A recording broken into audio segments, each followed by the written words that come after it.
All right. Um, 7:03. We said we'll start at 7 o'clock so we can get this party started. So good evening, everyone. My name is David Farley. I am the Director of Online Education. We are here tonight to talk virtual education at the secondary level. So thinking about what our Bay City Virtual School will look like for your middle school or high school students. Um, Joining us tonight, we have Patrick Malley, our Chief Academic Officer, and then Shelley Ducharme. She is our Director of Elementary Education, Gifted and Talented and Honors Programs.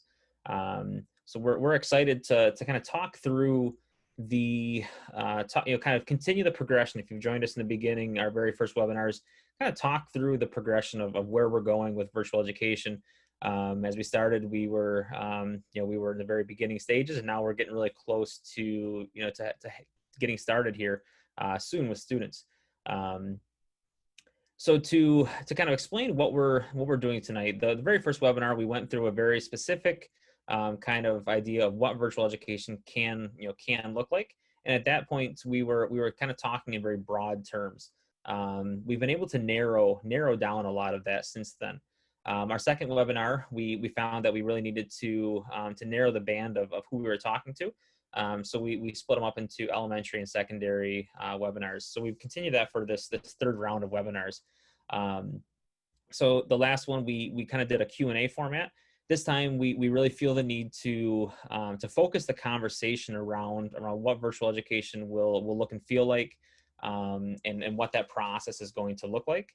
Um, and that's we're excited to be able to share that information with you this evening. So I'm going to remind everyone that if you haven't seen the Q&A feature, please use that to put in your the questions that you feel that you need an answer to.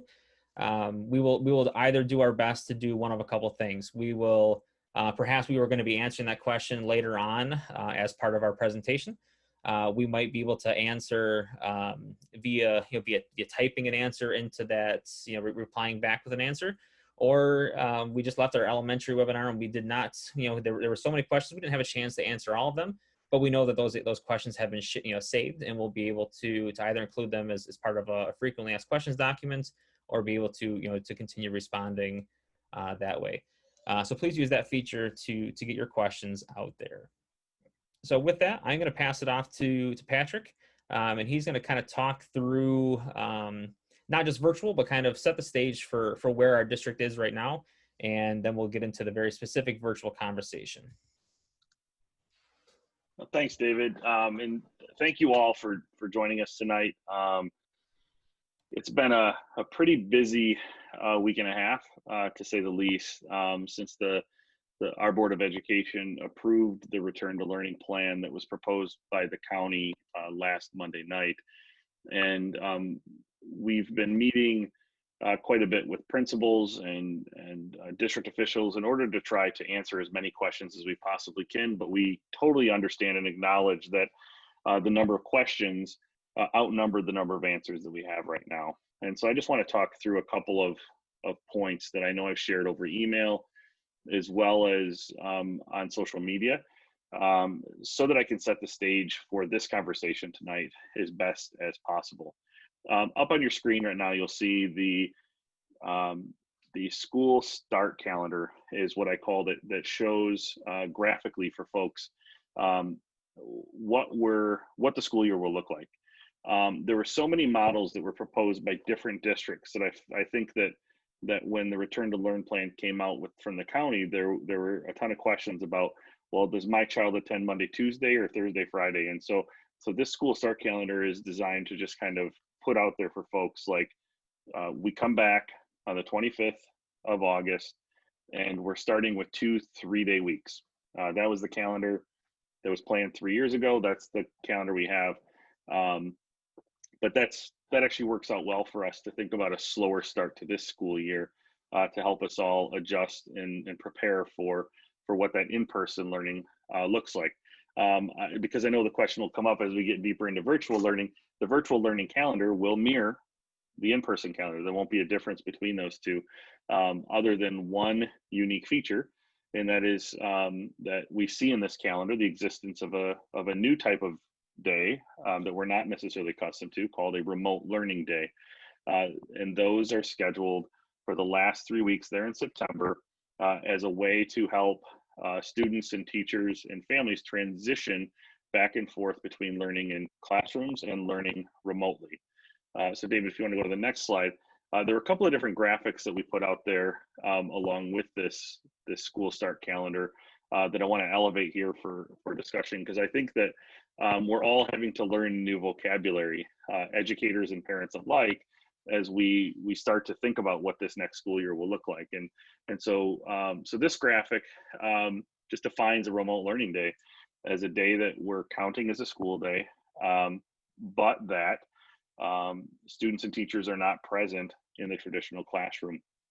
And this is remote learning is when learning occurs primarily through technology, but all of those in-person classroom relationships and structures are still relatively in place, right? So, and so when we see those 3 remote learning days on the calendar, those are days where we're expecting that students still do schoolwork and do their best in order to engage in the coursework that their teachers provide, but understand that they're going to be back the next day, so that way teachers can give students feedback, students can give teachers feedback on kind of how that went, so that we can improve and get better at providing that into the future. So that's a remote learning day. David, can you go to the next slide?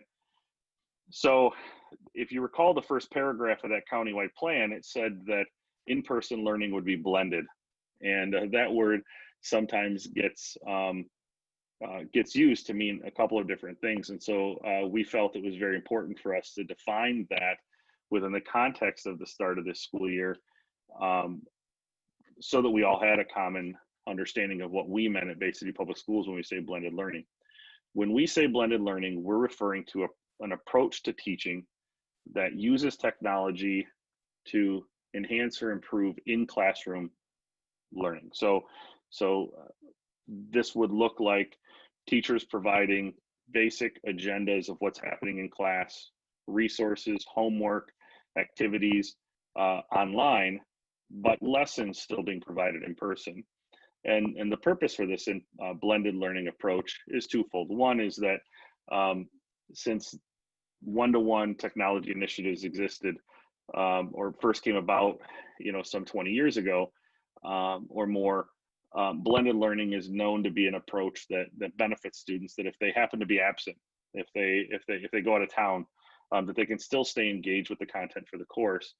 And blended learning lends itself well to circumstances that like we're in currently, because if in the event that teachers or students have to spend any prolonged periods of time out of a classroom due to quarantine or remote learning days being scheduled by or required by the health department or the state, that we're prepared for it, right? That if we're already prepared for this mix of in-person and online learning, then we'll be better prepared for those circumstances as they occur. So this is different though than what we're here to talk about today. David, if you can go to the next slide, which is virtual learning. And I think this is where it can start to get murky in our minds, because I'll see sometimes in the way that people ask questions, totally understandably, they'll interchange remote with virtual, virtual with remote, hybrid.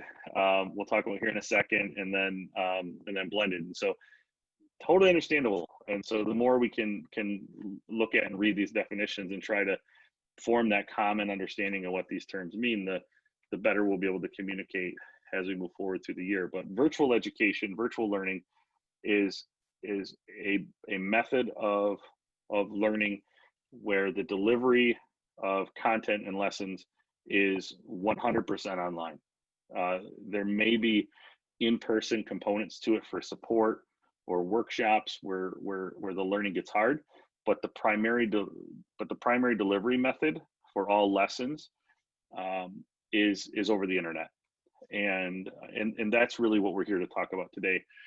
Bay City Public Schools has offered virtual high school for the last year, and has had plans to expand that to the middle school and the elementary school and obviously the current situation we find ourselves in, knowing that we're going to have more families that are going to want the type of flexibility of time and space for their kids, makes this um, a certainly more a higher demand option for the school district moving forward. But when we say virtual learning, we're talking about a specific program where all learning is intentionally planned to occur online. And that's different than remote learning, different than blended learning, which are more associated with that in-person learning component. So the next slide here, David. To make things a little bit more complicated, we've been talking about this idea of hybrid as being that third option. And then in my most recent communication, you'll see that just in order to simplify it in all of our minds, we've only been talking about two options: in person and hybrid. I'm sorry, in person and virtual. But please know that that doesn't take a hybrid schedule off the table. But when we think about hybrid schedules, we think about it from within the context of virtual, right? And so, how does a child access a hybrid schedule? By becoming a virtual student. And so, what is hybrid? When I say that, I mean a student who's taking majority virtual coursework or online coursework with some scheduled in-person classes. The most classic examples at the secondary level are we receive a lot of questions about kids that parents who are thinking about putting their kids in virtual, but they really still want to take band, or they really want their child to participate in a particular elective, or their child is in the first year of a foreign language and needs to finish that up. And boy, online foreign language doesn't necessarily sound appealing online. Like, those are all the sorts of circumstances. Oh, or at the high school level, especially, we've gotten a lot of questions about students who go to the Career Center or students that dual enroll. Those are all hybrid options that are on the table and available to students at the secondary level. And what they typically would look like is a student spending the majority of their day taking most of their courses online, with a subset of courses scheduled in-person classes. And so, just again, when we go through the next couple of slides and we talk about what's going to be asked to parents, please just know that the two main choices that are on the table are: do you want your child to participate in in-person learning, given the safety protocols that we'll be talking more about later on this week, or do you want your child to be in virtual education? And once you make that choice of virtual education, it's then that you'll be contacted by David and his team about the possible hybrid schedules that you could go into. So in the short term, the decision is just virtual or in person. Down the road, hybrid schedules, we consider it an integral part of a virtual student schedule. Just want to point out, in case you haven't seen it, I think it was last night we released an FAQ document where we started compiling all of the questions that were coming in through email and social media. And we'll use your questions that you're asking using the Q&A tool here in Zoom tonight to continue to add to that. If you have not seen that yet, I've created a shortened address here at bit.ly/BCPS-fall-FAQ. So that is out there on the internet and linked on social media and our website. The biggest news to share with you is that we are pushing all families to complete an online registration for the first time this year. We would like all families to log into Skyward to complete a relatively quick online registration process to test it out for our Office of Student Services tonight. I registered one of my kids, and it's pretty straightforward. A lot of next buttons and checking information. Online registration is really an opportunity for us to check that all the information that we have on file for you and your child is accurate, that give you an opportunity to update any contact information without an exchange of forms or paperwork.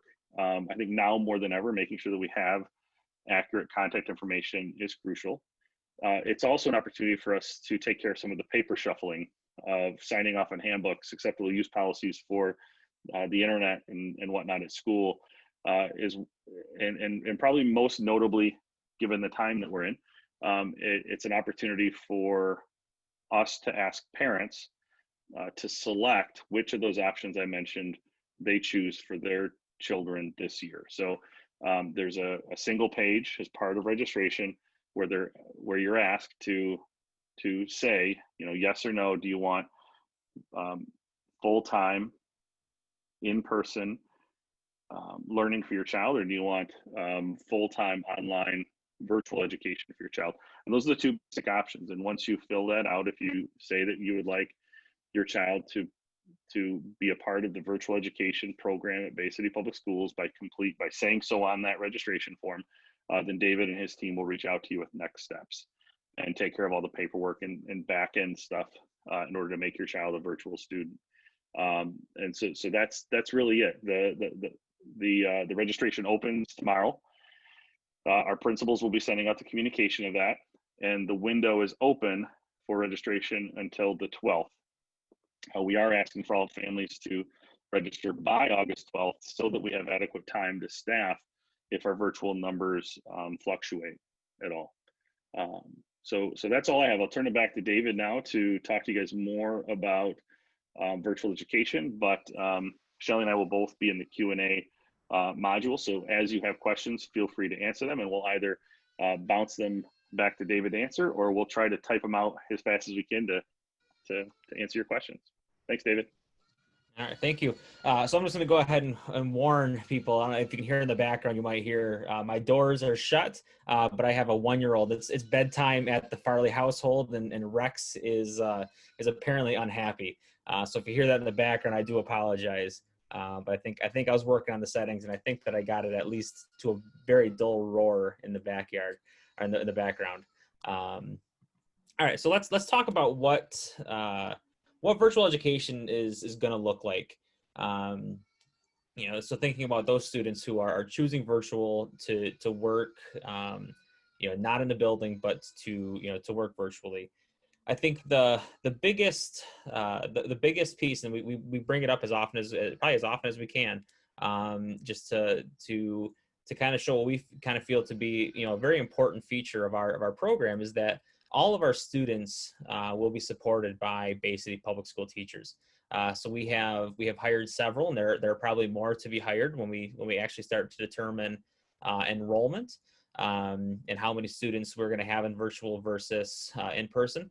But we've gone through the process of having Bay City teachers apply to be virtual teachers. So these are the teachers that have that have an interest in teaching in this way. And I think it's really exciting for us to have those people on board to be part of this program.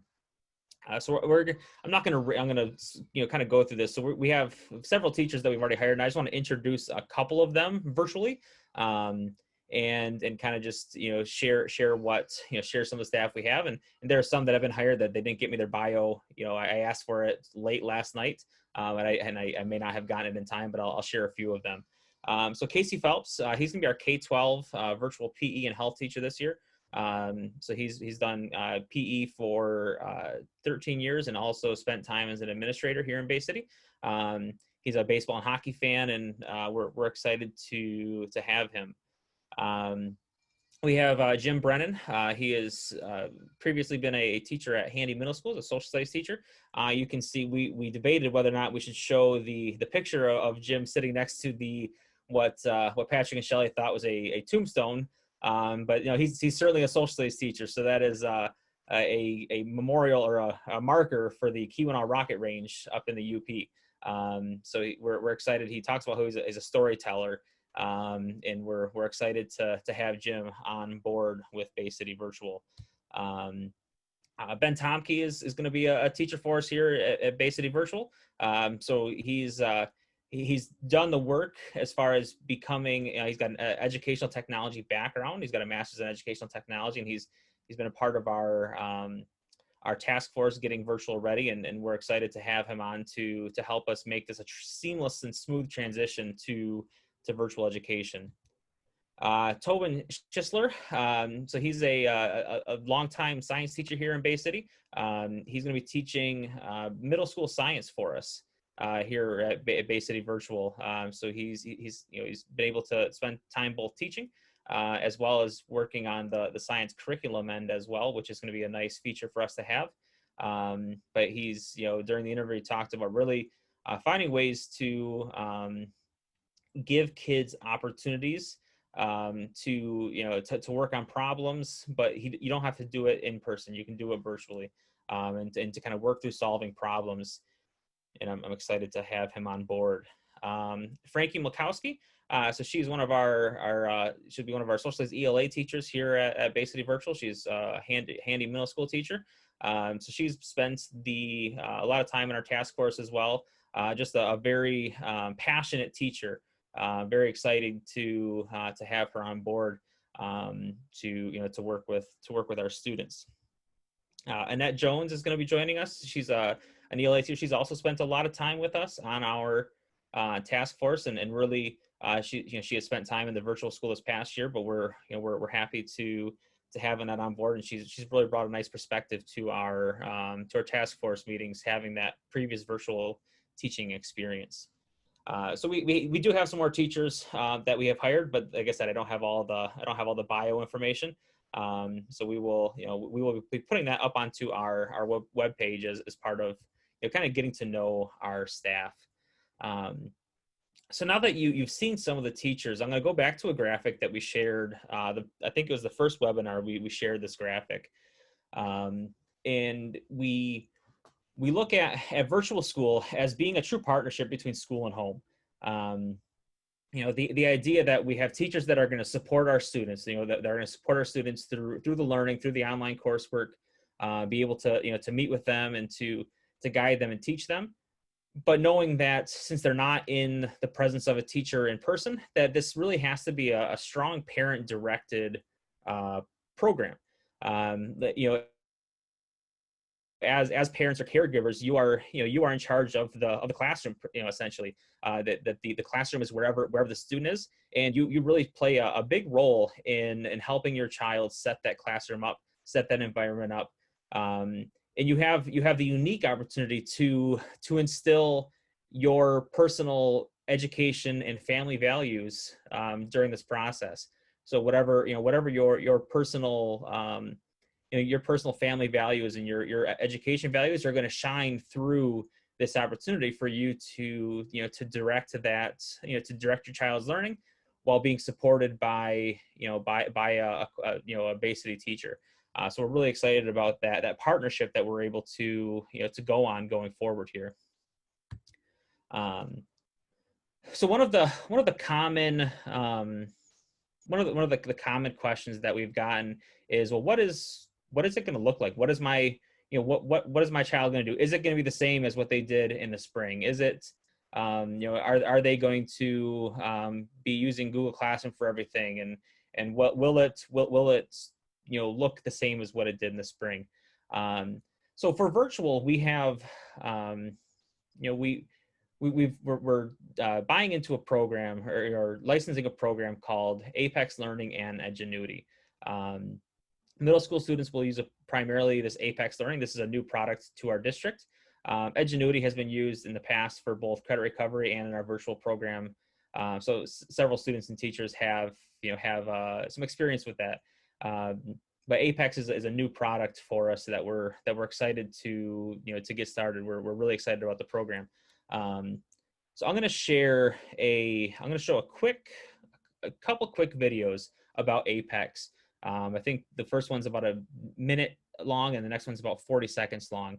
So this video it's not going to be me speaking. It's one of the support specialists from Apex just kind of talking about the process of Apex and what it looks like and how it's not just how it differs from learning in the spring, but why we're really choosing Apex. And I think he does a nice job of kind of articulating that, knowing the product. First and foremost, we understand that for families, for parents, for students, for all of us, this is new.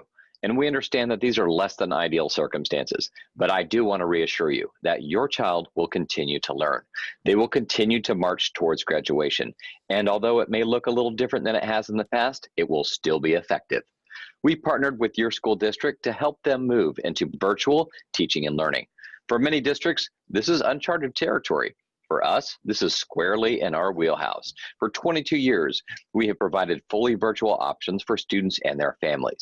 And our students don't just take online classes, they have excelled. The kind of what he talked about is that the reason we go with that we start with a platform is that the platform has really been able to vet the content, to really dig into the practices and the strategies of the competencies of virtual learning. So the next video will kind of talk about the engagement piece of it, but we're excited about Apex because there are several rubrics, several guidelines that we looked at to make a decision as a team, and the content that they offer and the engagement that they offer is really important to us as we think about how can we make sure that students are getting content and actually engaging in content and not being a passive learner, but being active in their own learning, yet still being able to work at their own pace with or without a teacher. So this next part is going to kind of just show an example of what a lesson can look like. And when you're watching it, I want you to just to kind of pay attention to the idea that it's not something that a kid can just sit through and watch, or put on the next tab over, and kind of let the video play and then come back to it, hit play again. But it really talks about needing consistent engagement with the platform. No, I need to go back.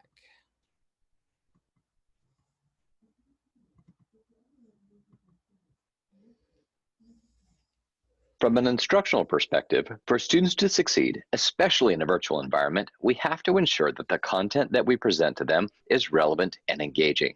So instead of just presenting them a lesson on an algorithm for multiplying binomials, which for me, I'm not a math person, that kind of makes me a little nervous, Apex lessons start by focusing on a real-world problem, and they start by using an example and a concept that students are already familiar with. The instructional approach is deliberate. It's intentional. We start with a concept and we build upon it. Students learn the relevance and the application of their skills and knowledge. Another critical component for student success is making sure that students are engaged in their learning. They're not just passively watching a video or reading and answering questions. In Apex courses, students have to do something, see something, say something, move something, explain something every 15 to 20 seconds in order to progress. This is not just a passive video-based instruction. It's not just as simple as watching a video. If that was the case, then YouTube at home would work. In Apex, we see students engage and complete courses at a much higher rate than other online courses, simply because of the high level of interactivity. So when I watched that video, and we've gone through the process, I get excited about the idea. When I mentioned Tobin early on, and we talked about having real problems that kids can solve. This platform allows us to have it set up for for your student, and then teachers are going to be able to jump in and really guide and mentor and supplement those learning opportunities as we go. But if a kid wants to get on there at midnight and work through his lessons, because we know that the teenagers don't always go to bed at 10 o'clock and wake up at 8 a.m. They might that might be reversed. That the learning will be available to them whether or not no matter what time they go on, and that content being available like that is pretty is pretty important to us as a virtual school. So this is another slide we've had before, but I think it's important enough to bring back up for a quick second. When I was talking about being those teenagers sleeping until 11 and going to bed at midnight or 2 a.m. Virtual really allows that. So we talk about this flexible environment that they can work on both yours as a caregiver parent schedule and their schedule. So when do they work best, and then how do we work through that process? So virtual allows us to have really any time, any place, and what we call any pace learning. So they can do that whether you're on vacation, whether you want to support them when you get home from work and you're able to to work with them, or they can do it on their own and you can guide them through that. But then as needed, they'll be able to come into the building for support. Whether they choose to come in for just a quiet place to learn at the student support center, or they really need help from that teacher and they don't want to do it via Zoom, they can actually go into the to this support center to get that support. So we'll be putting our secondary supports at each of our secondary buildings. So Western being both a high school and middle school, at Handy for middle school, and then at Central and Eastern high schools. So each of those buildings will house a support center, so where teachers will be there to either schedule a visit or schedule a time to go in and work with them, or just go in and hang out and say, hey, Mr. Tomke, I need a little bit of help on my social studies. Can you, when you're done with that student, can you come work with me? And that's going to be a key feature of what we're doing, is because we're placing them throughout the district. But when we talked about support a second ago, just knowing that isn't the only type, they don't have to go in to get that support. We will build those processes into where if the schools are either shut down, or if the student isn't able to get there, we will still be able to provide support, whether it's a Zoom call or a scheduled class meeting. We will build those processes in to your student schedule. So at a secondary, when we talk about how much time are the students going to need to spend, they are working through high school or middle school content. So the time that the time that they need to stay engaged is going to be very similar to a student in a building. So we talk about having about 55-minute courses in the buildings. So they're going to need to spend about an hour per course. If they're working Monday through Friday, they're going to want to spend about an hour on each of their courses. But some students are, there's a lack of distraction. There's the ability for them to work faster than their peers. Not every student will spend an hour. Some might spend 30 minutes because they're able to really work hard and bust through that content.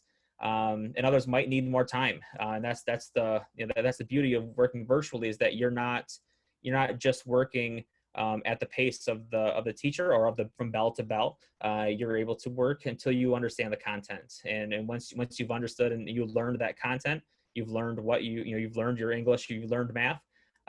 We will be able to to continue moving on and progressing as you need. So attendance. So we've gotten questions about like, how does the teacher know that my kid is my student's attending, or do they have to show up every day at 8 a.m. and hop on a Zoom call every day? That will certainly be a component of this, to where the sixth grade science might host a Zoom call at a specific time, but attendance might, isn't necessarily going to be required to be on that. It'd be important if you're able to, but you might not be able to access that, because, if we're doing virtual, we're saying anytime, then the idea that we would require someone to do something at a certain time does not fit that model. There will be certainly things that are hoped for or looked at, but we know that if you're choosing this, the timing might not work, and that's part of why you're choosing this model. So attendance looks different in a virtual school. So we track attendance through a combination of the following two things. So two-way communication. So it's communication between the teacher and the student. Whether that's the student coming in and physically visiting his teacher or her teacher at the support center, and getting in-person instruction. That's a two-way communication. We were able to do that in person, or it's at least once a week, some messaging back and forth between student and teacher. So the teacher sending out a question to the students, and making sure that they understand, or seeing that they might have had some trouble, and some back and forth communication with that student. That is how we, that's one way we make sure that the student is really attending, that they're not just turning on their computer and letting it run, and pretending that they're working, but we know that they're actually responding and making progress. And that progress is the second piece that we kind of look at when we think of attendance. Is the student on track to complete their courses on time? Are they spending enough time in the courses to actually complete them? Are they are they working through fast enough that by the end of the semester they have completed the first semester of their course? Or are they maybe they're going they're going fast and we'll be able to work in some new learning for them, but we want to make sure that they're at least finishing the courses that they're assigned, just as they would in in person. So then when that student does fall behind, this is a new learning opportunity, and there are going to be times where the students, where your child might be struggling and might need some extra support, and they're, be at risk of falling behind. So we've built, what we're going to call a systematic support process. And that's what we're going to follow. Is we're going to have have a plan in place to look at when does a student need support, and when do we have to make sure that we're checking in with that student. So the last one I mentioned that we're hiring a support coordinator. So we're gonna have a support coordinator for Bay City Virtual, and that person is going to work with administration and the teachers to work to break down barriers that your student might have. You think of barriers in a classroom could be classroom behavior. A barrier in virtual could be something like a need for struggling to keep a schedule, and you might have gone to work and they're staying at home, and they're telling you that they're on Apex, but instead we're playing PlayStation. So we would work with that support coordinator to think about, okay, like as a family and as a team, how do we get together to put together a plan for your child, and what does that look like? What do we need to put in place to help your child be successful? Could be things like access to technology. It could be the barrier of needing needing extra support from a teacher. They're falling behind on content, and we need to make sure that the support coordinator is able to help kind of fit in those extra times for a student. So when would we look at when a student might need support? If the student doesn't tell us, how do we know that they might need it? Since we don't see that student every single day, we need to have some some numbers in place for us to look and say, wow, Jimmy is at risk of failing. He's not failing yet, but got a 70% in his courses. We want to make sure that he doesn't fall further, that he's going to pass his classes. So we need to step in and start looking at what supports might be needed. He may have gone on vacation, needs to catch up, and that would be part of it. But maybe it's a constant thing that we're kind of on that teetering edge. What extra support do we need to get to that student? And then the other would be looking at whether they're completing enough of that course to complete it on time. Like I mentioned in the last slide, this course progression. So we kind of look at a 38-week school year. So a semester is about 18 to 19 weeks. So if a student is completing 6% of their course per week, we know that they're going to get through the content by the end of the semester. If they get to week 3, so they should be at 18%, and we're only at 6%, then as a support coordinator, we're going to know that we need to step in and say, see what the gaps are, what the barriers are, and work with that student and your family to determine how we can support that student. And that support would look it'll look different for different students, but it's going to be a check-in, having consistent check-ins, whether they're virtual or in person. And either it could be an individual thing, or it might be, we have several students who are kind of at the same pace and needing the same help from, that they're an ELA 9 and 9th grade English, and they're all kind of at the same level, and they kind of need some of that same support.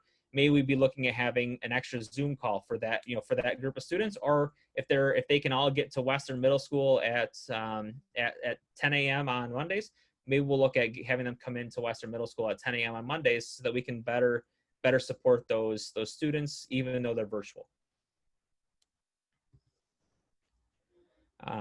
So as I've been watching the question and answer, hopefully I can answer several of those questions that have been popping up in the Q&A. So Patrick mentioned early on about the hybrid model. So what's this hybrid model that I keep hearing about? At a middle school and high school level, the hybrid model that we're looking at would be a student who would take their core classes, so their English, their math, their social studies, and their science virtually, but they want to have an in-person art class or an in-person band class or choir class, an in-person, do we have woodshop? I think we have woodshop. Yeah, an in-person woodshop class. Like we would look to be able to accommodate, because woodshop is probably going to be difficult to do fully virtual. Like the amount of equipment that you might need at home would probably be difficult. And the lack of supervision while learning would also probably not be appropriate. But if your student's really into woodworking, maybe that would be an option for a hybrid schedule. So the way that it's going to work is, if you choose virtual, but you want that hybrid option, we will be reaching out to families that choose virtual, and then we will be doing what we can to accommodate those hybrid students.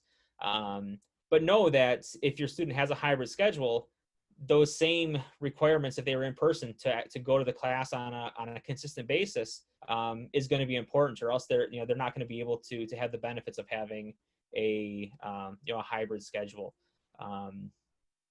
Patrick, Patrick and Shelley, are there specific questions from hybrid that we should answer now, or did I cover kind of the main? Yeah, a couple about transportation and just what will the schedule look like. That's kind of helpful. The buses are still going to run at the beginning and at the end of the day for in-person learning students. And so if a student is scheduled into a hybrid schedule with a class that meets first thing in the morning, they certainly would be able to take the bus there.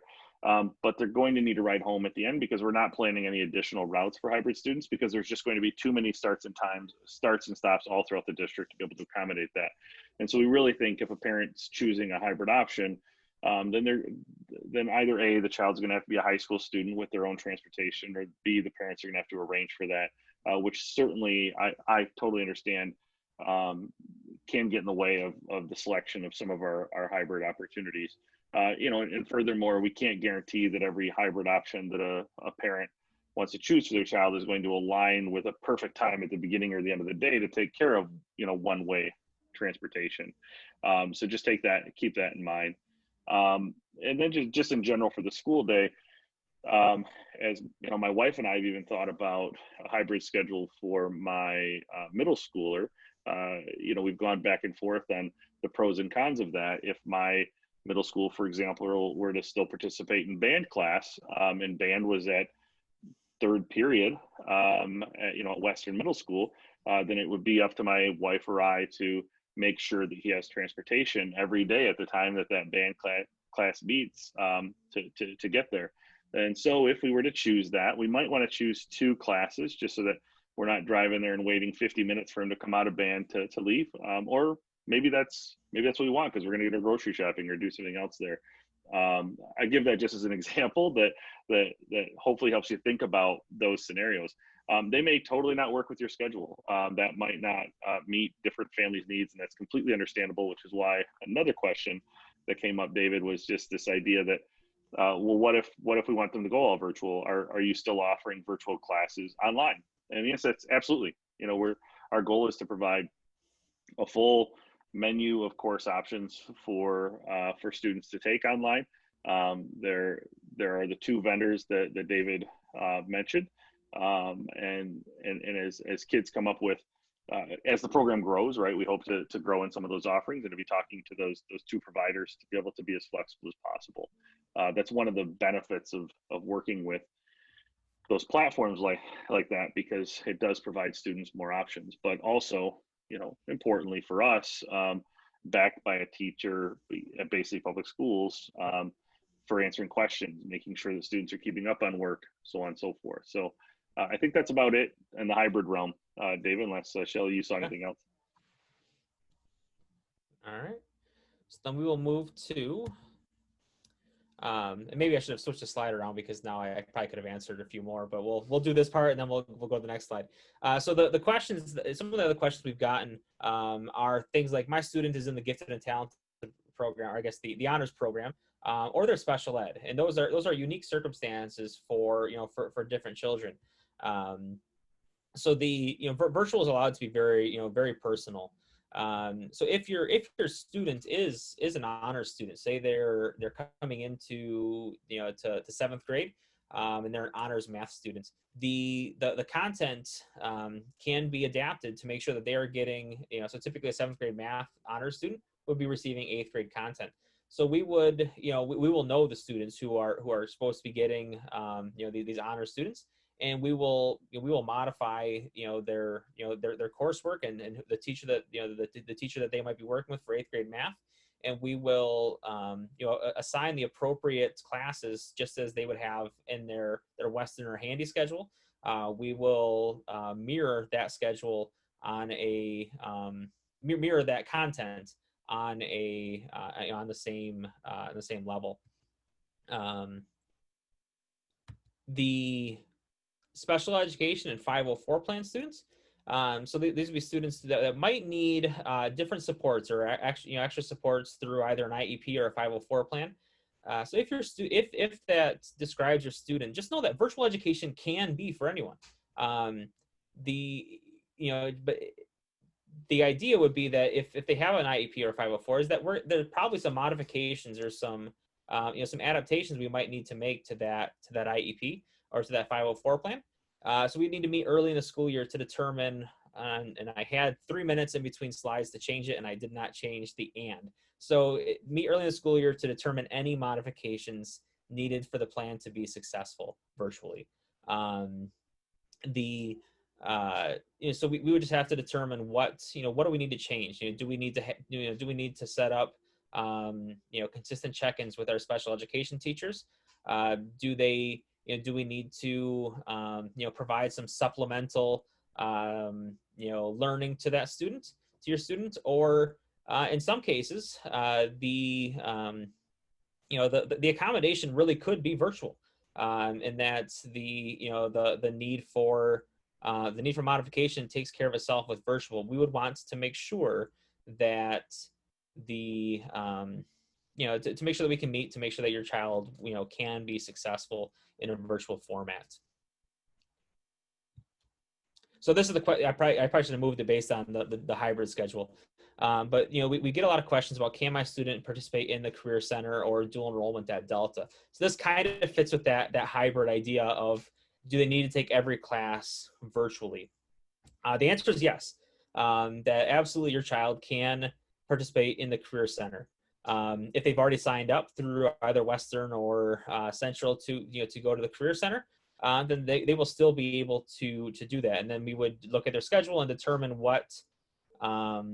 determine which courses they need to take virtually, depending on what program they are in at Delta or at the Career Center, depending on which format your student might be taking. But that is absolutely an option. So the eligibility would be the same as if they were attending Western or Central, as well as program availability. So virtual, if this Career Center maybe didn't work in your schedule when you were creating an in-person schedule, but now virtual, like you don't need to work around other classes in the building, and you decide, hey, now I want to be able to do the Career Center. We will work to see if we can fit that in, but those parts we have to make sure that those programs aren't full at the Career Center. And so we'd have to work with the Bayarnack ISD Career Center to make sure that those programs are available for your students and make sure there are slots available. So that is we're excited to be able to offer those same programs, whether a student is virtual or not. So this is news, I think, to many. So if you were at our last webinar just a few weeks ago, we talked about whether or not a student can play sports as a virtual student, and at that time we said no. That at the time the avenue that we were that we were going did not allow for us to allow sports.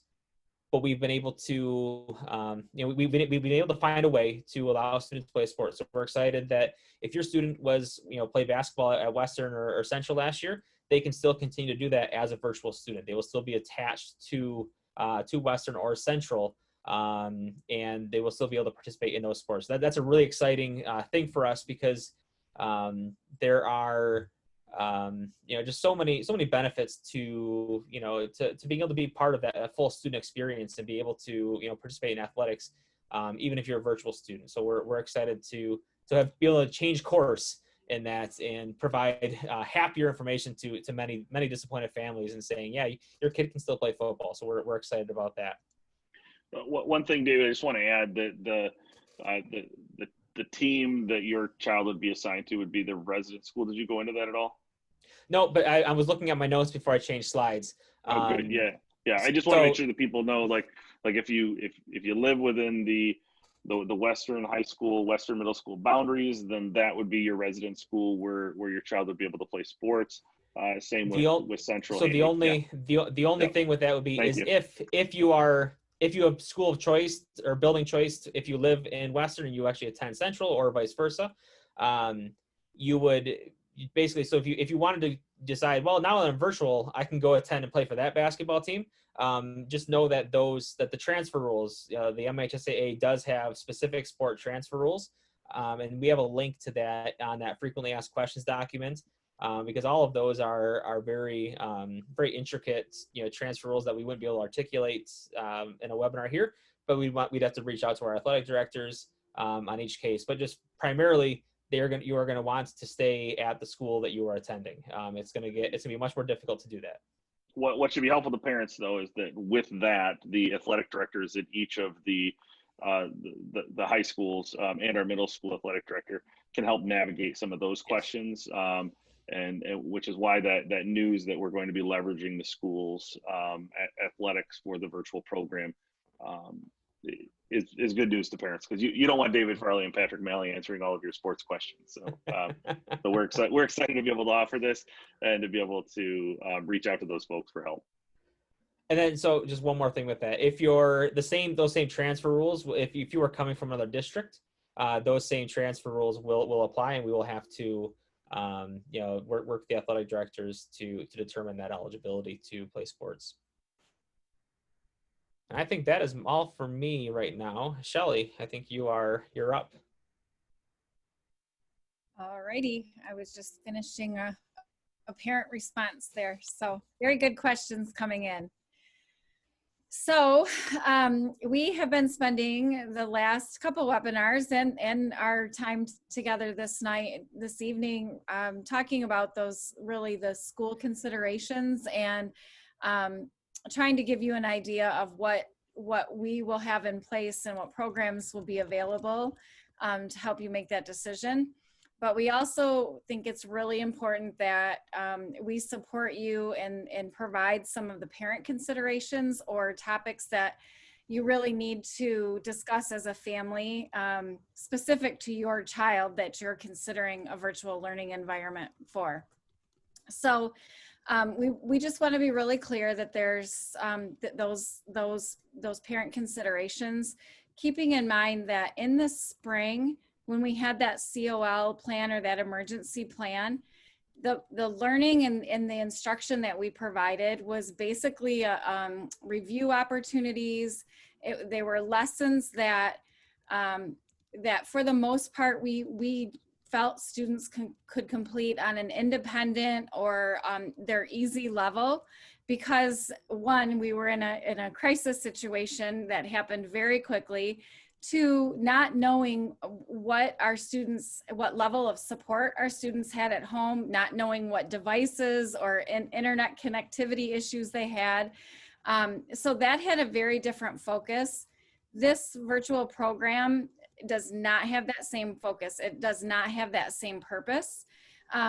This program is going to, it's going to require some heavy lifting from parents, right? And so we want to be really transparent about that and maybe help give you some areas to guide you or to talk through as a family as you make this decision.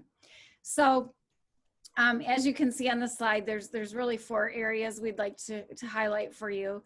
One thing to know, as far as academic concerns, virtual students that don't really typically struggle with the virtual content, because the platforms and the supports we have in place are really compatible to the various learning styles and learning needs of our students.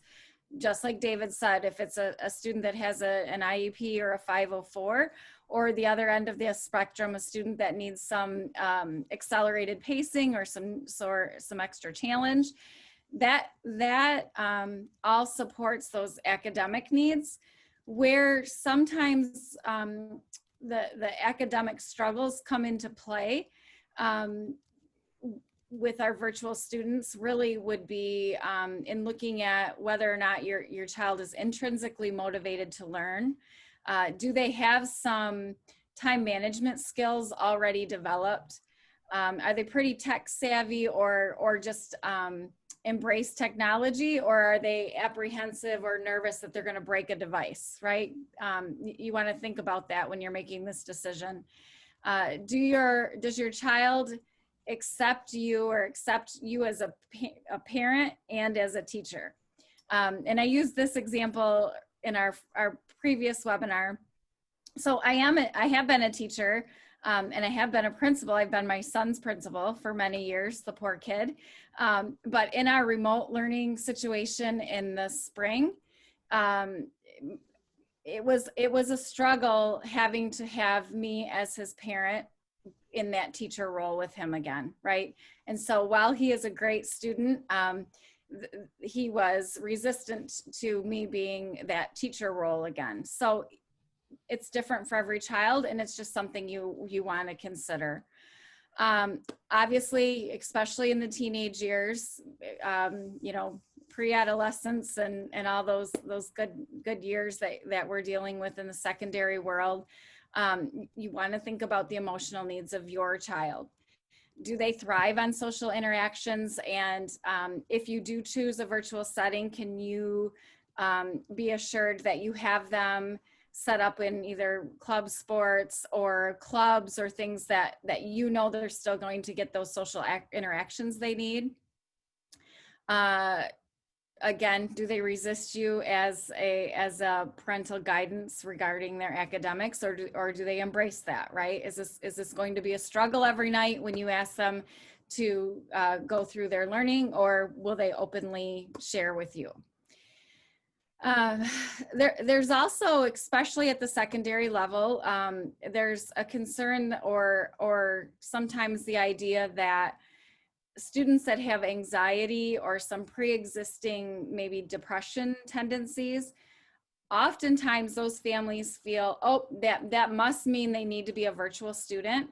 And in some cases, that is where the students can be really successful. It's students with anxiety or some depression tendencies.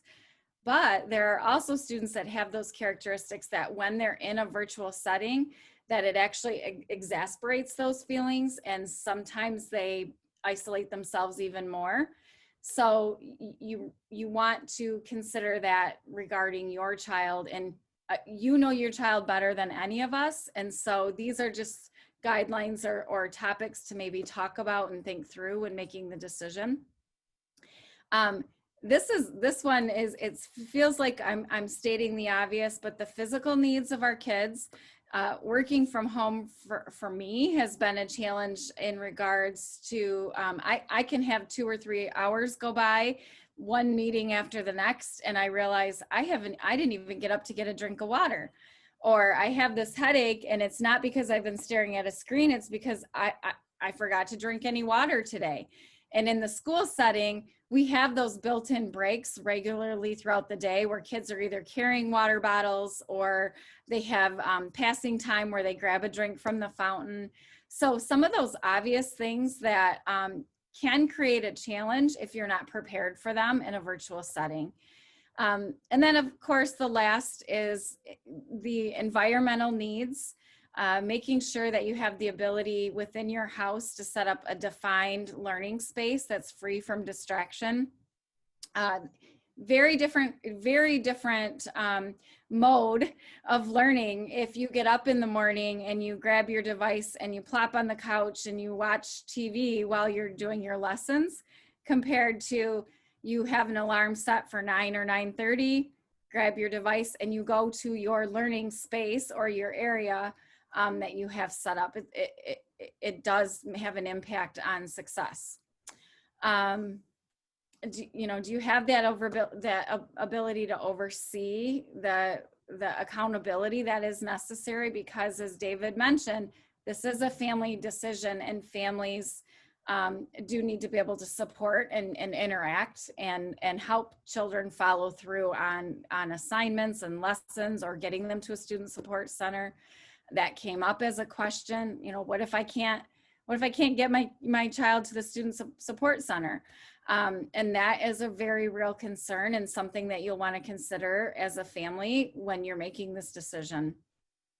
Or if you're working remotely or working from home now, and if you get called back to work, are you able to have a college student or a relative, somebody that can help supervise, should you not be able to play that role during the day or during their learning time? So we hope that these considerations are helpful, and the three of us and your building principals, counselors, everybody is very willing and open to talk with you as needed. We've been having a lot of conversations with individual families, trying to answer questions and help everybody work through. So please know, at the end of the day, we want all of our students to grow. We want them to flourish and be successful, whether they end up in a face-to-face environment, whether they end up virtual.